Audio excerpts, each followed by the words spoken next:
नमस्कार दोस्तों, मैं हूं ममता तिवारी और आप सभी का स्वागत करती हूं मेरे चैनल ममताज वे में।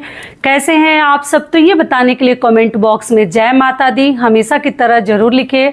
तो चलिए दोस्तों, आज हम इस वीडियो में जानेंगे, आप लोगों के प्रश्न हैं कि जैसे कि दीदी हमारे घर में मैं बहुत ज़्यादा साफ सफाई करती हूँ तो हमारे सास को अच्छा नहीं लगता, वो गुस्सा करती है कि हमारे घर की लक्ष्मी चली जाएंगी तुम्हारे साफ सफाई की वजह से।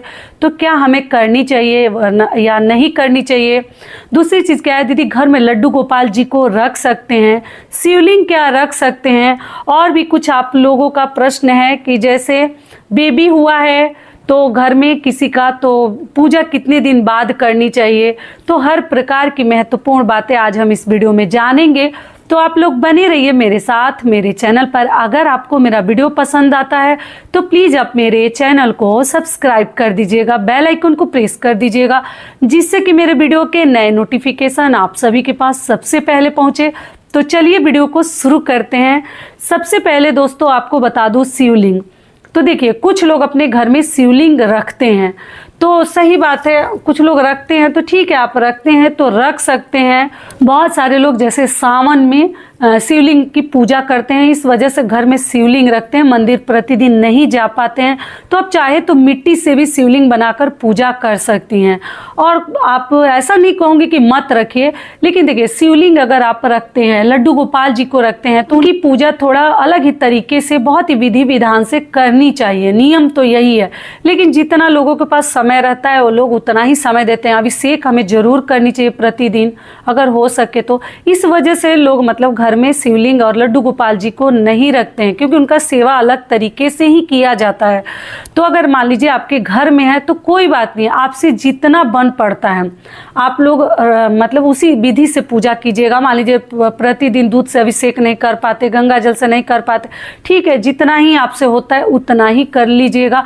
और अगर आपको रखने का शौक है तो रख सकते हैं, लेकिन देखिए हर घर में शिवलिंग रखना भी सहता भी नहीं है, क्योंकि सभी लोगों के घर में नहीं सहता है। कुछ जैसे हम लोग शिवलिंग नहीं रखते हैं अपने मंदिर में। अगर आप लोगों को शौक है, आपके घर में मतलब पहले से ही घर के लोग रखते आ रहे हैं और सब कुछ सही है तो आप लोग रख सकते हैं, लेकिन हर घर में रखना मतलब सहता नहीं है। तो हम लोग शिव जी की फ़ोटो से ही पूजा करते हैं, आप अपना देख लीजिएगा। दूसरी चीज़ क्या है कि लड्डू गोपाल जी को, तो देखिए लड्डू गोपाल जी को आप लोग रख सकते हैं, ऐसा कुछ नहीं है। वही है कि प्रतिदिन उनको अन्न का भोग लगानी चाहिए। तो कुछ बहनें पूछी हैं कि दीदी घर में जैसे बच्चा हो जाता है या कहीं जाना आना है तो क्या लड्डू गोपाल जी को किसी पड़ोसी के घर दे सकते? तो जी नहीं, ये सब नहीं करते। अपना भगवान कभी किसी को नहीं देनी चाहिए। आप उतना दिन ठीक है, लड्डू गोपाल जी तो खुद ही परमात्मा है, उनके लिए कहाँ से खाएंगे, कैसे सोएंगे, कैसे उठेंगे, ये सब टेंशन चिंता आपको नहीं करनी है। वो भगवान है, वो खुद हमारे लिए भोजन भेज रहे हैं, उनको हम क्या खिलाएंगे? लेकिन नियम है कि मतलब जो भी घर में भोजन बनता है उनको प्रसाद के रूप में चढ़ानी चाहिए, भोग लगानी चाहिए। तो अगर हो पाता है तो कीजिए। बहुत सारे लोग लहसुन प्याज छोड़ देते हैं और प्रतिदिन जो ही भोजन बनता है शुद्धता को ध्यान में रखते हुए लड्डू गोपाल जी को भोग लगाते हैं दोनों तीनों समय। तो वो भी आप कर सकते हैं। मान लीजिए कि उतना आप नहीं कर पाते हैं, कि आप लोग लहसुन प्याज खाती हैं तो ठीक है, जो भी मिश्री मेवा लच्चेदाना जो भी आपके पास है, बतासा, उसका भी भोग आप लोग लगाकर रख सकती हैं। आप खरीद ली हैं तो किसी को देने की ज़रूरत नहीं है। आप लोग पूछिए दीदी गलती से खरीद लिए हैं तो मंदिर में दे दें, किसी को दे दें? तो जी नहीं, अपना भगवान कभी किसी को मत दीजिएगा। आप जो रखी हैं उनको जिस भी विधि से आपसे मतलब हो पा रहा है उतना सेवा उनकी आपको करनी है, ठीक है। और हो पाता है तो भोजन का भी भोग लगा सकते हैं। शाम के शाम कुछ मीठा आप लोग भोग लगा सकते हैं, हलवा पुआ पूड़ी, कुछ मीठा भोग लगा दीजिए। मिश्री बतासे का भी लगा सकते हैं, दही दूध का भी लगा सकते हैं, ऐसा कुछ नहीं है। जो जुट जाता है, जो रेडीमेड भी कुछ लगा सकते हैं। तो इस विधि से भी आप लड्डू गोपाल जी को घर में रख सकते हैं, लेकिन अगर खरीद लिए हैं तो किसी को दीजिएगा मत। और मान लीजिए घर में डिलीवरी हुआ है, बच्चा वगैरह हुआ है, सूतक पातक है, तो कभी किसी को अपना देवता हमें नहीं देनी चाहिए कि हम नहीं रहेंगे तो आप इनकी सेवा कीजिएगा, ऐसे नहीं करते हैं। बाकी अगर आपके यहाँ किया जाता होगा तो आप लोग देख लीजिएगा। ये हो गया। अब चलिए अगला आप लोगों का प्रश्न है, दीदी हम ज़्यादा साफ सफाई करते हैं, सासू माँ बहुत गुस्सा करती है। तो देखिए इसके लिए मैं बहुत पहले वीडियो एक डाली थी और शॉर्ट वीडियो भी डाली थी जो कि लोगों को बहुत पसंद आया था। आप लोग जो कहती हैं वो पहले ही मैं सब कह के आप लोगों को समझा देती हूँ, तो जो देख पाते हैं वो समझ जाते हैं, और जिनको वो वीडियो नहीं मिल पाता है, मेरी बातों को नहीं सुन पाते हैं, तो अभी भी गलती करते हैं। तो बहुत पहले ही मैं आपको समझाई थी। आप लोग बोलेंगे कि दीदी ऐसे बोल रही है, लेकिन जो भी बातें बोलती हूँ ना, बहुत एक्सपीरियंस के साथ, और मतलब उस चीज़ से ना लोग गुजरे हैं, मेरे घर के भी बड़े बुजुर्ग गुजरे हैं, तभी वही चीज़ मैं आपको भी समझाना चाहती हूँ कि जिसके साथ बुरा हो गया, आगे वाले के साथ, सामने वाले के साथ ना हो। तो इसलिए चाहती हूँ कि जितना मेरे से बन सके आप लोगों को अच्छी चीज़ें सिखा दूँ, समझा दूँ। तो देखिए, साफ सफाई हमें करनी चाहिए। फूहड़ रहना भी सही नहीं है, गंदगी में रहना भी सही नहीं है। गंदे तरीके से खाना पीना रहना और स्मेल आना, वो भी घर परिवार के लिए बिल्कुल सही नहीं है। बच्चों का ध्यान रखनी है, साफ सफाई का ध्यान रखनी है, रसोई घर को, पूजा रूम को एकदम अच्छे से हमें चमका कर साफ सफाई करके रखनी है। लेकिन साफ सफाई के लिए मैं दिवाली में भी शॉर्ट वीडियो डाली थी। साफ सफाई के पीछे इतनी दीवानगी भी नहीं होनी चाहिए, इतना पागलपन भी नहीं होनी चाहिए कि वो बीमारी जैसा हो जाता है कि जैसे ना कोई भी चीज़ हम छूते हैं उसको 8 बार हाथ को धोते नहीं है, कटोरी को, बर्तन को 10 बार धोते नहीं है, तब तक हमारा आत्मा जो है ना, मतलब जैसे लगता है कि गंदा ही है, मन में संतुष्टि, सेटिस्फैक्शन नहीं होता। तो ऐसा हमें नहीं करनी है, वो तो बीमारी है। वो साफ सफाई नहीं बोलेंगे, उसको बीमारी बोलेंगे। तो हमें बीमारी नहीं पालनी है। मैं दिवाली में वीडियो वगैरह देखती हूँ, लोग घर के छज्जा बाहर से निकल के झाड़ू से धोते हैं, मतलब झाड़ते हैं, और नीचे गिर जाए तो अब लेने का देने पड़ सकता है। तो ऐसे भी हमें साफ सफाई के पीछे दीवानगी हमारे अंदर नहीं आनी चाहिए, ये भी सही नहीं है। बहुत अधिक साफ सफाई करना और बहुत अधिक पानी गिराना, आपके घर में कभी लक्ष्मी जी निवास नहीं कर सकती हैं। वो भी एक बीमारी है, जो कि बीमारी को आपको कंट्रोल में करनी है। तो सास आपकी ना अनुभवी हैं, वो ये चीज़ समझ रही हैं। अगर आप बहुत ज़्यादा साफ सफाई कर रही होंगी, इसीलिए वो आपको बोल रही हैं। दिन रात ऐसे ऐसे ऐसे ऐसे हाथ धोते रहना, सफाई में लगे रहना, जो कि आपके घर परिवार को कभी बढ़ोतरी के राह पर नहीं ले जाएगा। तो देखिए कि आपके द्वारा कहाँ गलती हो रही है कि सास आपको बोल रही हैं। अगर थोड़ा बहुत साफ सफाई कर रही हैं तो कुछ लोगों की आदत होती है बीच में टोकना, तब आप कर सकती हैं। लेकिन ये बीमारी अगर आपको है तो आपको कंट्रोल करनी पड़ेगी। कुछ बहनें लिखती हैं, दीदी हमको ना ऐसे हो गया है, मैं कितना भी चाहती हूँ कि इस आदत को छोड़ दूँ, मैं बहुत ज़्यादा साफ सफाई करती हूँ, मैं एक ही चीज़ को बार बार धोती हूँ, तो ये सब बीमारी हो गया है। तो ये देखिए दीदी, तो आकर नहीं समझाया गया, ना कोई मेरे पास उपाय है। खुद के दिमाग को आपको कंट्रोल में करनी पड़ेगी।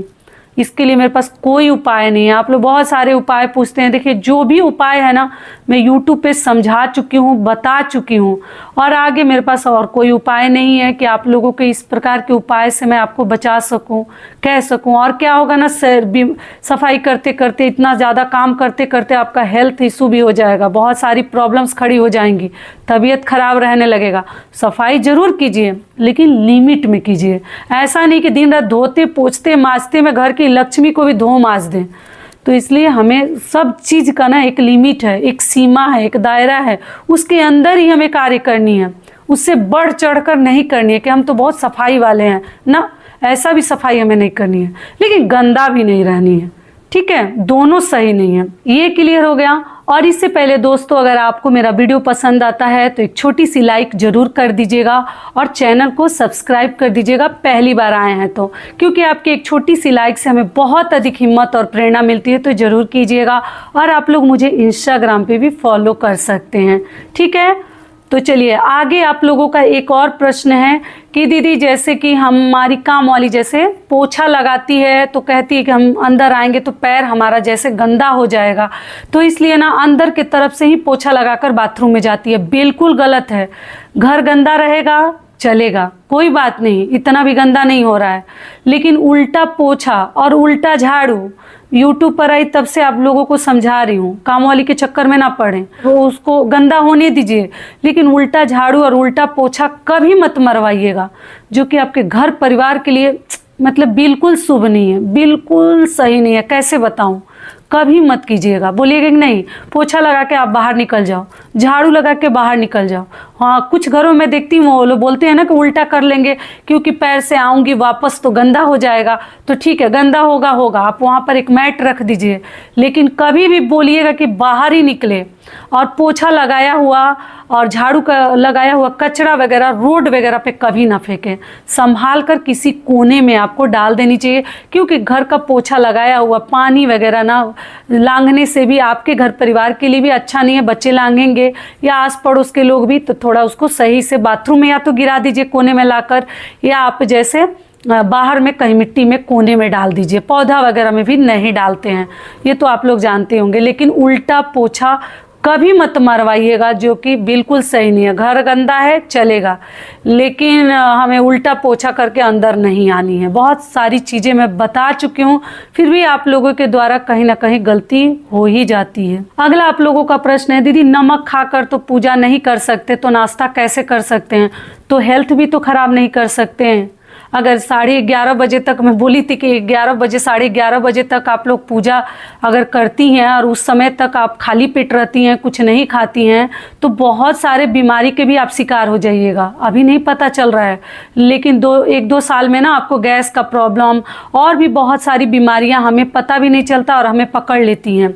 तो नमक वाली चीज़ें अगर आपको खाकर और पूजा नहीं करनी है, तो आप और सुबह उठिए और सबसे पहले घर का काम करके पहले पूजा कर लीजिए, बच्चे और पति को उठने से पहले। तो काम भी हो जाएगा, पूजा भी सही समय पे हो जाएगा और बिन नमक खाए भी आपका पूजा हो जाएगा। लेकिन 11:30-12 बजे तक आप लोग भूखे रहती हैं, जो कि आपके लिए बिल्कुल सही नहीं है। तो साथ में हेल्थ का भी ध्यान रखिए। पति कमाते ही रह जाएंगे। अगर पत्नी को मान लीजिए जो भगवान रोग भेज दिए उसको तो हम कुछ नहीं कर सकते हैं, लेकिन हम जानबूझकर रोग बुला रहे हैं, तो कभी भी जैसे ना हांडी के ऊपर ढक्कन नहीं बैठेगा, कमाते ही रह जाएंगे। सारी कमाई जो है ना आपके बीमारी में ही लगते चले जाएंगी, तो कमाते ही रह जाएंगे और जो भी पैसा रुपया है ना और धन संपत्ति है आपके बीमारी में ही खर्च हो जाएंगी। तो इसलिए इस बात का भी ध्यान रखिएगा। एक ही आपके पास उपाय है, या तो भोर में उठिए या तो आप खा पी कर पूजा कीजिए। नमक खाकर कोई बात नहीं, लेकिन बीमारी तो नहीं होगा। भगवान को भी हम प्रसन्न करेंगे और हम खुद को भी स्वस्थ रखेंगे, ठीक है। और ऐसा नहीं कि इधर हम पति से झगड़ा कर रहे हैं, गुस्सा कर रहे हैं, बच्चे पर चिल्ला रहे हैं और क्या तो हमें पूजा करनी है, हमें पूजा करनी है। तो ऐसा पूजा मंत्र और पाठ आपको नहीं करनी है। हमेशा समझाती हूँ, पहले अपने घर का कार्य कीजिए, उससे अगर फुर्सत मिलता है, सुबह समय से उठ जाती हैं, तभी पूजा कीजिएगा। दूसरे पर गुस्सा करके और झगड़ा करके तनाव में रहकर आपको पूजा नहीं करनी है। इससे बढ़िया कि आप केवल भगवान को प्रणाम कर लीजिए दूर से ही। लेकिन घर में कलह कलेश करके और समय नहीं है तो टेंशन करके पूजा नहीं करनी है। सारी बातें क्लियर हो गई? तो ये वीडियो मेरा यहीं तक का था। फिर मिलती हूँ एक नए वीडियो में, तब तक के लिए नमस्कार। स्वस्थ रहिए, सुरक्षित रहिए और जहाँ कहीं भी रहिए खूब खुश रहिए। धन्यवाद।